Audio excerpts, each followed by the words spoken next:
Ito naman ay royal bibingka. Mag-prepare lang tayong 4 cups ng glutinous rice flour.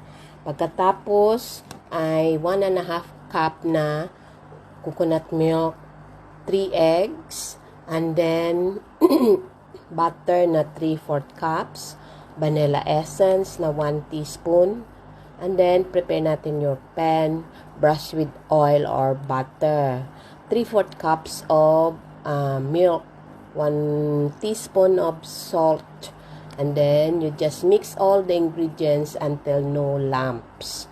After that, strain the batter into the mold para makuha yung mga buo-buo pang mga flour na hindi nahalo ng mabuti.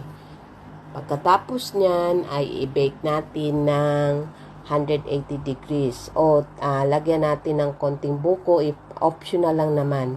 And then, ang ganyan na ang pag-bake, tanggalin sa oven, lagyan natin ng topping.